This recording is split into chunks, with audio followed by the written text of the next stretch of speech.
Hi, Dodong. How Hi, are babe. Hi, you? babes. Kamusta? I'm okay.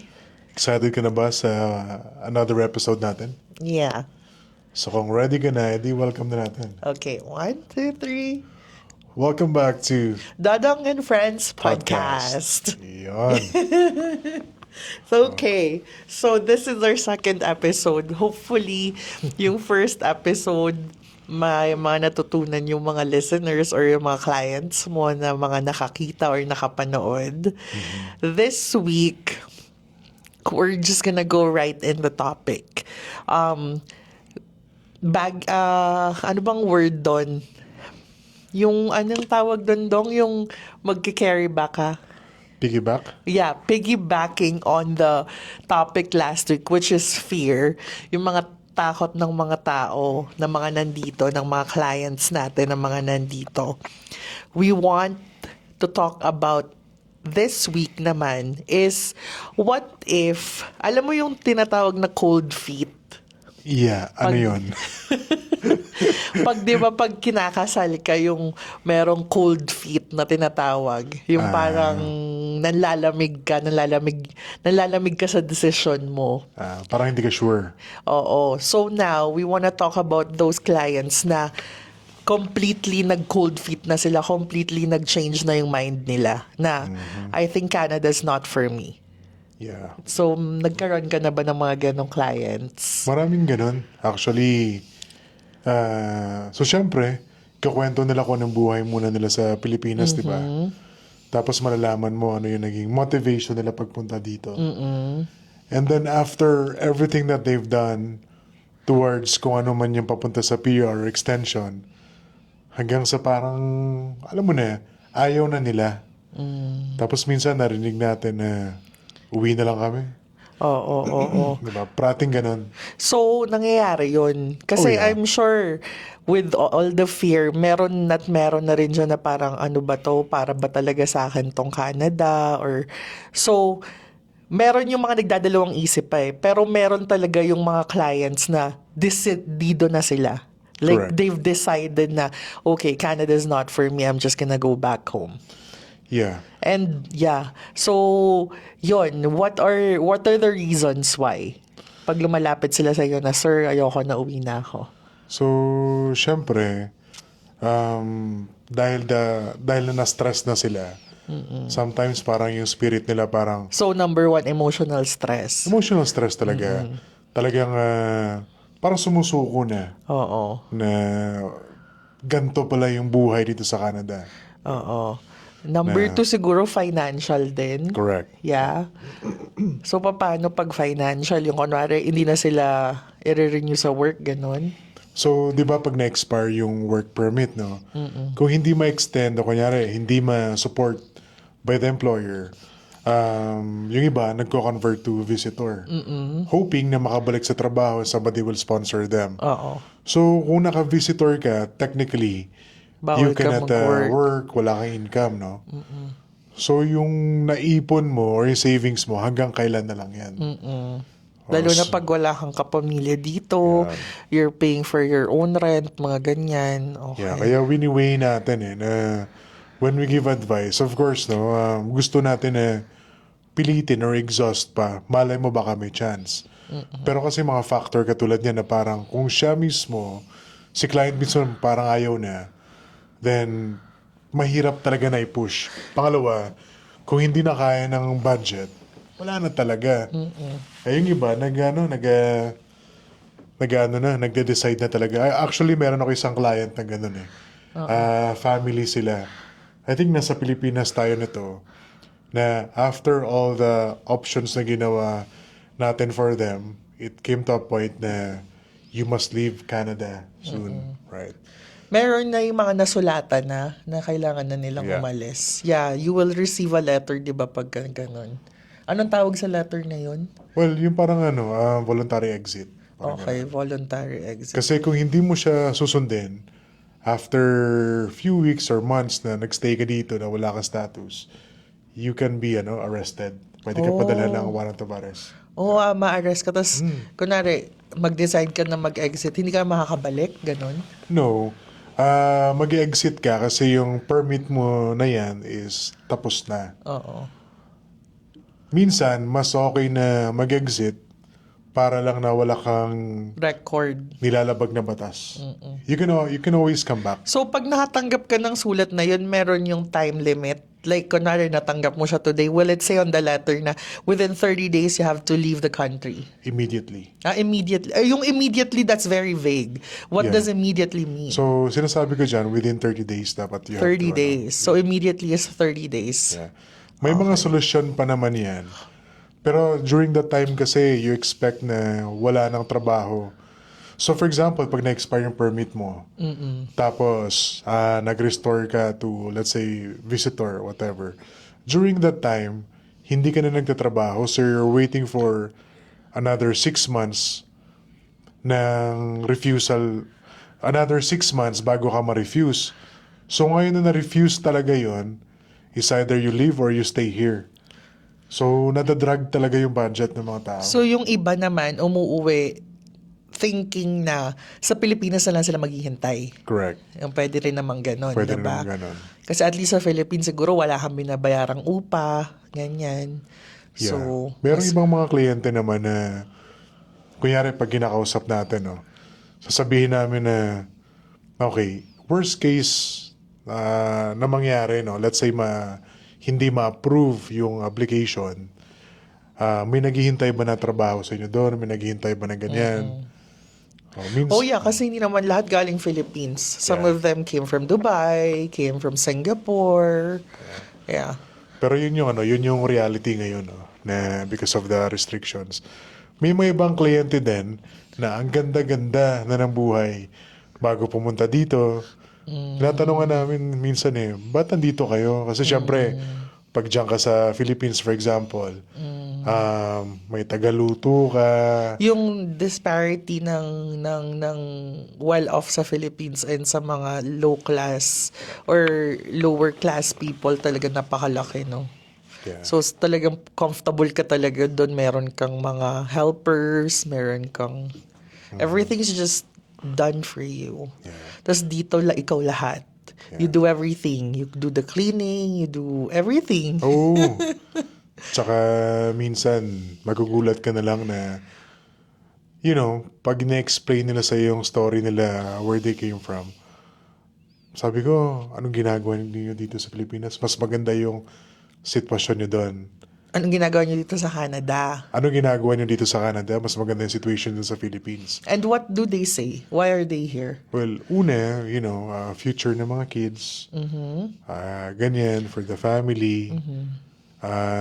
Yung iba naman, Safety? pwede yun, safety. Pero karamihan sa narinig ko talaga, future of the kids. Future of the kids. Yeah. All the time, parang common denominator for the family talaga. For the kids talaga. Tapos, syempre, pag Yung healthcare, is it one? Do they mention the healthcare? Oh, yeah. Healthcare kasi once na PR ka na dito, you can sponsor your parents eh. So, yun.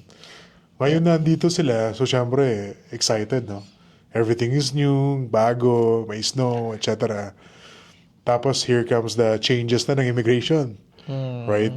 So, kung hindi ka makatawid for PR after all the Yung the sacrifices and mo, efforts, matidrain ka talaga emotionally, mentally, right? Yung knowing na what will happen to us, ma-approve ba tayo, makapag-PR pa, hindi ka na talaga matatahimik nun eh. That alone, nakaka-stress yun ha. Yeah, that's true. I can't imagine. Like I know one of your clients is a really close friend of ours na. And I can just imagine what she's going through. Diba? Like waiting to be drawn for PR and not knowing ano yung in the next year, kung nasan ka ba, kung nandito ka pa ba sa Canada, o kailangan mo na bang umuwi. Yeah. Like, oh, that's so So, stressful. diba, yung reason nila, Pero it's for the kids. they really had a good life tsaka Yeah, business they sa really Philippines. have a good life in the Philippines already, but it's really for the kids. Nag-sacrifice sila dito mag-asawa. So ngayon, hopefully, soon mabunot na sila, no? Pero, Pero okay, well this topic is very like sad and Yeah. not very nice. Pero let's go to the positive naman. Meron ka na bang naging client dong na nag-decide na silang umuwi and then parang tinanggap na nila na yeah, siguro Canada's not for me anymore. Tapos they end up coming back. And then now they're here. They're here permanently. Do you have clients like that? wala pa. Wala pa. Wala pa. Okay. Pero, But di ba merong mga napauwi? Di ba there was a crackdown too a few years ago? that's right. Tapos mga napauwi sila. Pero now they're back. Yes. Hindi naman crackdown in a negative way. Nagtapos lang yung policy na yun that doesn't allow them to be To extended renew. or Oo. renew. So marami rin Yes, napauwi that time. oo. Di ba? What year was that? I think 2014 yata. Yan, yun. Nagde-date pa yata tayo nun eh. Yeah, pero we were young then. Pero yun, tapos nakabalik naman sila, di ba? Oh, yeah. And now they're here. May mga ilan nila na ako nakakausap na gano'n na before. Actually, one of our client, may tinulungan tayo last time lang. Na gano'n yung istorya niya. Umuwi muna siya, tambay din sa Philippines or work muna. And then, nung okay na, Nakabalik same employer, naman. pinabalik siya dito. Yeah. And then after that, yun. Yeah. Yeah, kasi parang some people when they experience the ease, the parang comfort ng living here, you're gonna wanna come back. Parang hanap-hanapin mo, ganon. Life here in Canada is very slow, guys. Hindi siya parang sa Asia na metropolis, na marami kang gagawin, na marami kang papasyalan. It's very slow, very calm, very relaxing. Ikaw ba? Almost to a point na mabubore ka sa sobrang relaxing niya. Ikaw ba, babes? Ano ka ba? Kung sa'yo ba, saan ka ba? Philippines or Canada?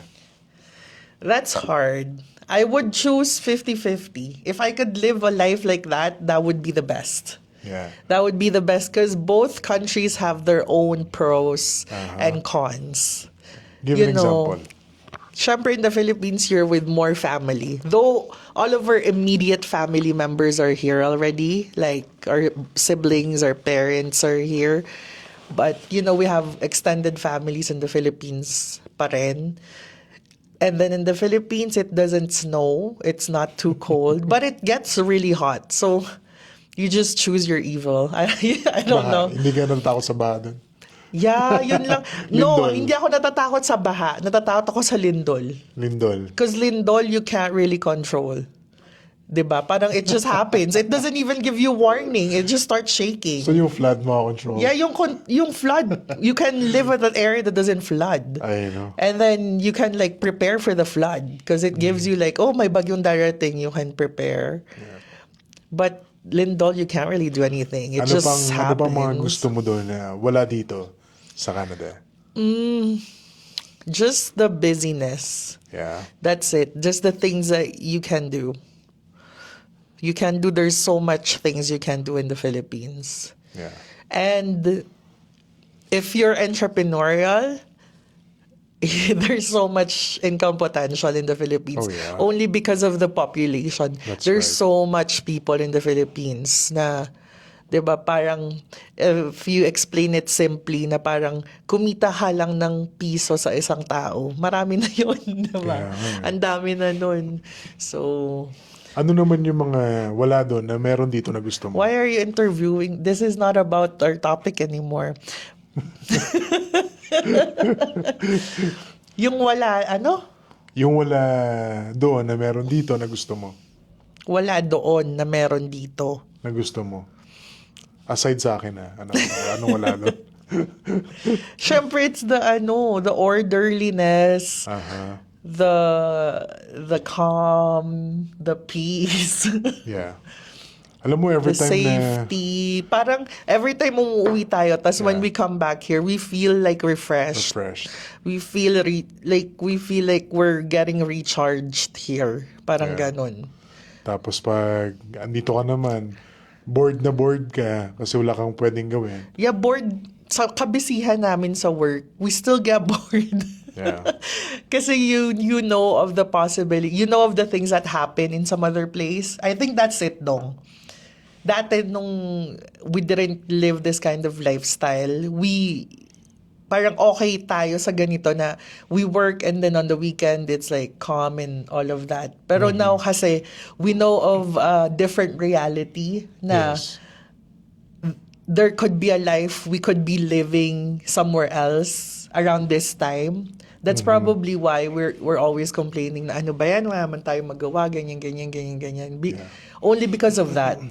Kasi namulat tayo doon sa ganong reality na, pag Friday night, we could be going to this place, you know, we could be dining Yeah. at this place. And it's possible to be working and enjoying the travel aspect of life. I'm curious din sa mga alam mo nung bagong dating ka dito. Ako talaga nung bagong dating ako dito na-amaze talaga ako eh. Yeah, sometimes I miss that feeling. Kasi I know that feeling. I remember that na parang yung everything so new na everything's amazing. Kasi now, syempre, both of us have been here more than 20 years. Aha. So everything's kind of like, you know, parang naano ka na, anong tawag doon? Desensitized. Desensitized ka na sa paligid mo. So sometimes you take it for granted how beautiful Calgary is. But lahat naman ng mga bagong dating na nagpupunta dito, they seem to have good feedback na ang ganda ng Calgary. Oh my goodness, Ganyan. So maybe it's just us. We're the Alam- problem. Alam mo, may mga iba-iba ako ng mga kliyente na ina-add ako sa Facebook. Ngayon, hindi na ako makapag-add kasi sobrang puno na. Pero yung mga unang clients na dumating dito, nakikita ko na after nila dumating dito, maya-maya yung mga kids na sa school, yung iba na mga kids active na sa sports, sa varsity, tapos nakikita mo na The balance of Oh my life here God. is talagang, ano siya parang equal opportunity. I'm sure a lot of locals won't agree to this anymore kasi nga we're so comfortable, we're so parang we're so spoiled na taga dito tayo, so we don't really appreciate that much, pero still yung balance ng buhay dito is still way better than like the Philippines or like third world countries. Yeah. Na everyone has an opportunity to try everything. yeah, Hindi totoo. porket mahirap ka, hindi ka pwedeng ganyan. Parang lahat dito makakasalamuha mo. Correct. Hindi mo alam yung kasalamuha mo sa mall. Hindi mo alam yung classmate ng anak mo is some like, you know, Tsaka dito, millionaire yung, already. yung sinasabi mo parang ano yan parang fair. Fair, lahat. yeah. Kahit na may pera ka, wala, pipila ka talaga. Walang... And people are not entitled na porket you know you're a high earning person, you feel like kailangan tinatrato ko ng ganito, kailangan tawag sa akin ma'am, kailangan everyone bows at me. It's not like that here. You're gonna get bashed if you do that Yeah. here. It doesn't work that way. Yun yung maganda dito kasi there's fairness and equality. Yeah, alam mo, pag nakikita ko sila... I'm sure there's a certain kind of, you know, wealthy person na still prefers to be treated differently.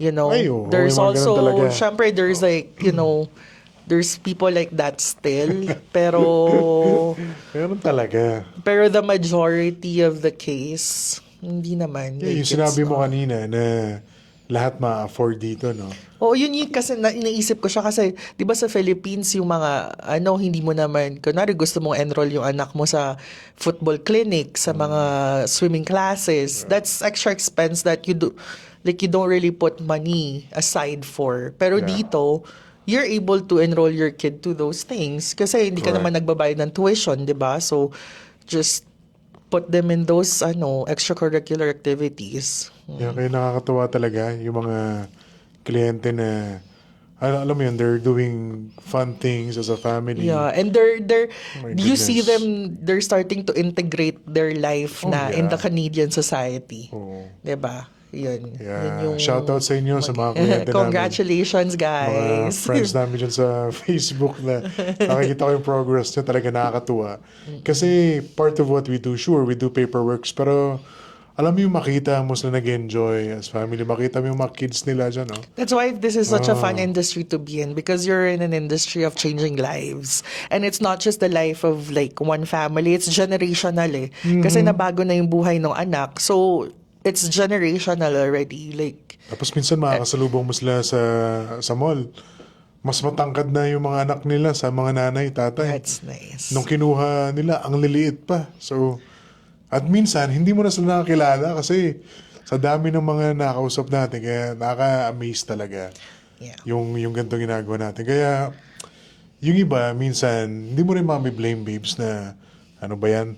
I wanna go home na lang. Di ba?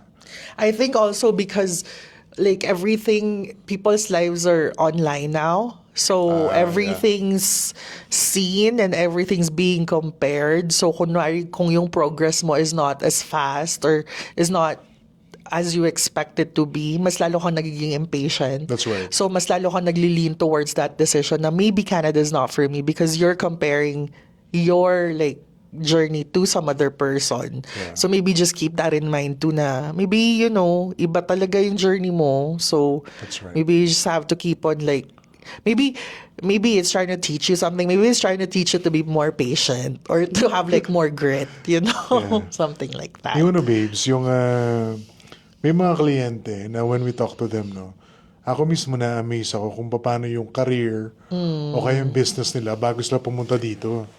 Isa sa mga tinatanong ko, sabi ko, ganito na yung kaganda yung career mo. Siyempre, bossing ka na doon, madam ka na doon.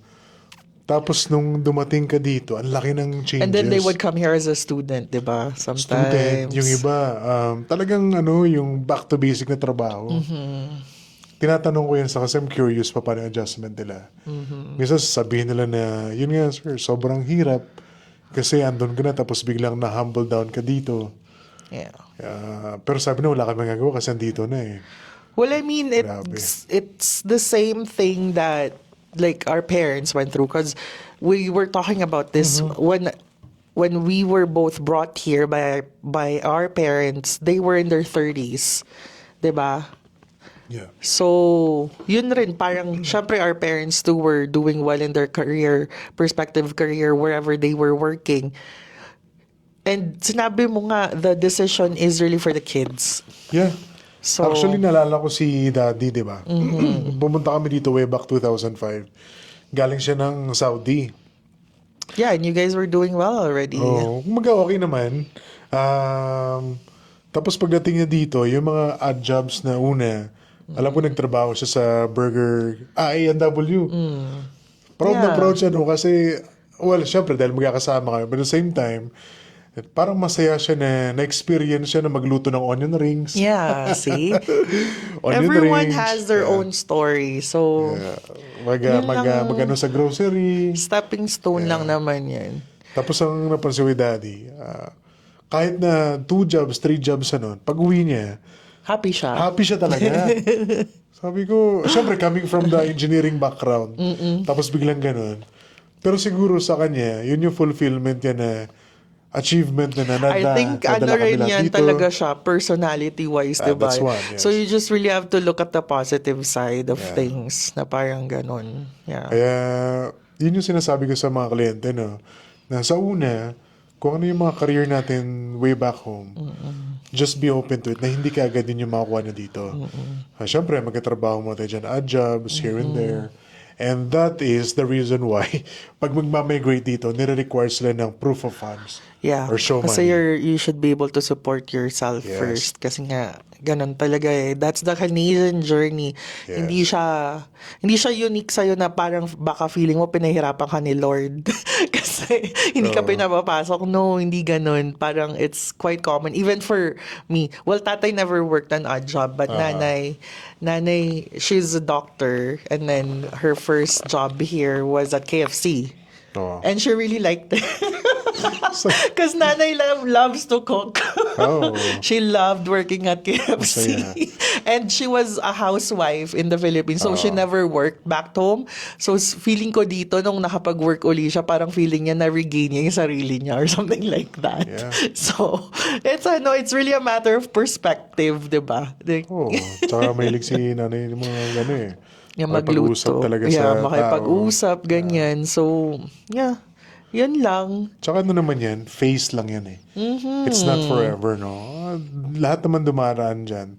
And then later on, it's really up to you how to navigate. I'm sure there's a lot of nurses, there's a lot of even doctors here na you're not doing your profession yet. Maybe you're Yeah. same with nanay doing like a KFC job, McDonald's job, A&W job, but it's not the end of the world. It's not your last stop. You can you can improve yourself. You'll find a way. Yeah. Pinoy ka eh, you'll find a way. Kumaga sa iba, they're happy na rin na yun yung career nila. Pero syempre, sa iba na Oo, yung mga iba, professionals. kasi parang sa isip nila, totoo yun. Kasi Yeah. magdo-doktor nga ako, pero may stress naman ako. I'm gonna get sick because it's so stressful. I'm happy with this. 'Di ba? Don't, yun, if that is your decision, then that's good too. Kasi legitimate reason yun. Kasi nga, magpapakahirap ka, magpapakayaman ka, sobrang stress mo naman, tapos in 5 years, tigo ka naman. So, di ba? You'd rather live long and happy. It's true, Oo Dodong. nga, Di ba? There's so iba-iba. many people like Iba-iba, that. iba-iba So, yung mga iba-iba. tao.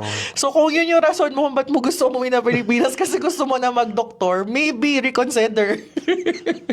Just live a long, happy, peaceful life with your family and kids. Pero kung nandito ka, kung ayaw mo, uuwi ka na kasi gusto mo doon kasi marami ka dong makukurakot. Ay, joke lang. Just kidding. It's happening bleep, now. Bleep, bleep, It's happening now. Yon. Pero- I think that's it. We're Yeah. we have shared quite a bit of insight now Yeah, on people. pero sa mga nakikinig no na who's going through this kind of situation na Oo.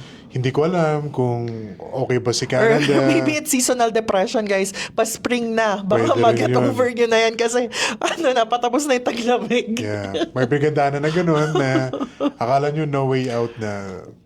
For me, don't lose hope, no? Siyempre, hindi ko rin masasabi kung ano yung pinagdaanan nyo, pero if we can help out, kahit man lang ma-map out natin yung future plans, at kung may chance man, at least masubukan, no? Kasi isa sa mga nadidepress ka kasi unknown eh. Ano ka, you don't know the You don't know. proper knowledge. You're Yeah. not educated enough. Yeah. Kaya mas lalo kang na-stress, mas lalo kang ganyan, nalilito. Correct. Tapos with all the misleading informations Information. pa, kaya nakakano. So, book with your consultants, makipag-usap kayo sa mga experts para malaman nyo. Kasi, yun yung goal ko parate. Whether may makapag-stay tayo or hindi, pero kung meron tayo may maggawa in between, somehow, mentally, nakakatulong yun eh. Kaya ang dami nagpapadala ng mga pagkain dito eh. Oo, ang dami mga nagbibigay ng mga regalo kasi somehow naka-help ka sa Gumaan situation yung na loob gumaan. nila. Pero hindi mandatory yun na. Baka sabi nga namin sa susunod, pag may nagbigay sa kanya ng something, lalagay namin dito. Kasi minsan meron siyang mga pabiko, may ganyan, may cake, may mga Yeah. kung ano. So, yung Lalagay mga- namin dito. Kaya nakakatuwa talaga. I really appreciate it guys, pero hindi siya Yeah, it's not Yeah. mandatory because that's like an expense. You guys don't have to really. Yeah. Tsaka, one more thing, no, if you're going through something right now, immigration is just one example, no? Siyempre, ang sinasabi ko parate is, sa client, ipagdasal mo. Yeah. Just surrender it to him kasi, kumaga, uncontrolled na eh. Minsan, parang ang labo eh. Pero may plano pala. So, we have one client now na we've tried to apply dito for 4 times na. And then, nade-deny siya. Pero apply lang ng apply. Apply ng apply. Yeah. Pero what happened is, nung ika-4th or 5th na namin na application, syempre, refuse pa rin. Doon yung time na na-diagnose yung, I think, mother or father niya ng cancer sa Pilipinas. So talagang kailangan niya kasi talaga umuwi. That's right. Yun. Meron Yeah. namang... Di ba nga, it's Yeah. not rejection, it's redirection. Yeah. It's you always hear this, guys. You always yung mga self-help everywhere. It's everywhere now on social media and you always hear that. Pero it's so true. So Yeah. your rejection is just a redirection. Correct. Because you're not meant to be on that path. Yeah. That's right. Meron namang isang kliyente na okay na lahat, na-refuse yung work permit niya. The day na na-refuse yung work permit niya, nalaman niya sa Pilipinas na yung mother niya, weeks na lang yung inihintay. Yeah. So can you just imagine, no?